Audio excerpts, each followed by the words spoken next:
Enquanto Jesus agonizava na cruz, algo invisível aos olhos humanos estava acontecendo.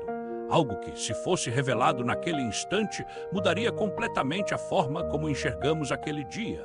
Porque acima da dor, acima do sangue, acima do silêncio da multidão, o céu inteiro estava em guerra contra si mesmo.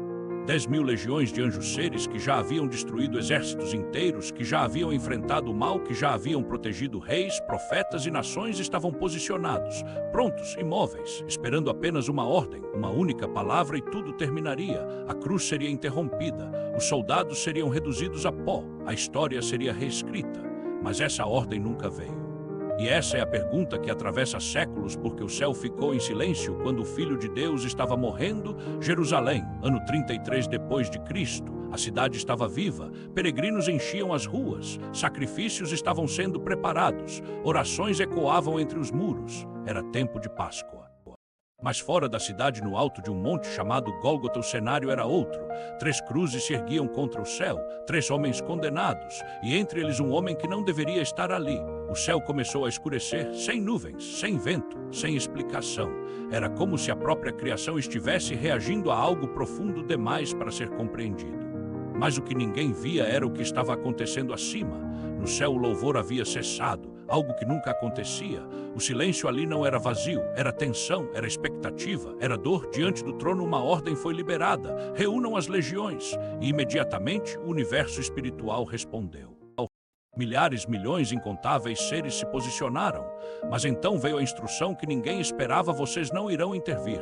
Confusão se espalhou, aquilo não fazia sentido. Proteger era o propósito deles, defender era a essência deles, e agora estavam sendo proibidos de agir. Miguel sentiu isso mais do que todos. Ele não era apenas um guerreiro, era um comandante.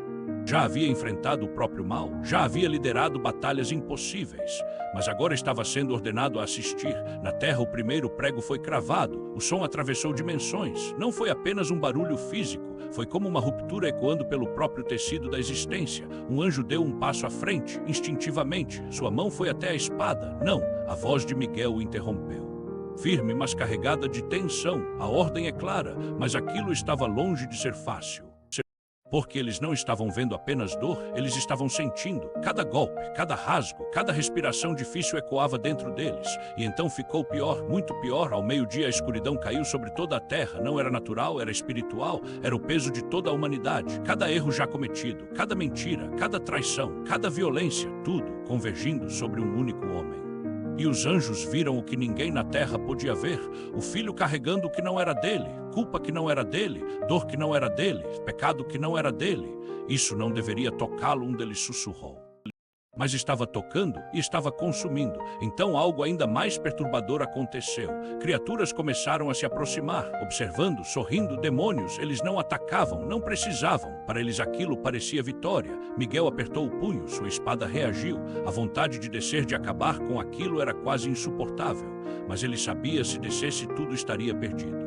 E então o momento mais devastador de todos. Jesus grita: meu Deus, por que me abandonaste? O universo tremeu. Aquilo não era apenas dor, era separação. Algo que nunca havia acontecido. Nunca. O céu inteiro sentiu. Alguns anjos caíram, outros choraram, outros simplesmente não conseguiam olhar. Miguel permaneceu imóvel, assistindo, porque naquele instante ele começou a entender. Aquilo não era fraqueza, era escolha. E então algo mudou. Os demônios pararam de sorrir. Confusão tomou seus rostos. Porque algo estava acontecendo que eles não compreendiam. Aquilo não era derrota, era o início da derrota deles. Tenho sede. Palavras simples, mas carregadas de algo eterno, o Criador experimentando a limitação da criação. E então as palavras finais: está consumado, não foi um sussurro de derrota, foi uma declaração de vitória. E então silêncio, o último suspiro. A terra respondeu imediatamente, o chão tremeu, rochas se partiram, e no templo o véu foi rasgado, de cima para baixo. O acesso agora estava aberto. E então finalmente a ordem veio: agora movam-se. Miguel desceu com velocidade impossível, com autoridade, com compreensão, mas não para resgatar, era tarde para isso. Ele desceu para testemunhar, porque agora tudo fazia sentido. A cruz não foi um erro, não foi um acidente, não foi derrota, foi o maior ato de amor já realizado. Cada gota de sangue não era perda, era pagamento. Cada segundo de dor não era fraqueza, era redenção.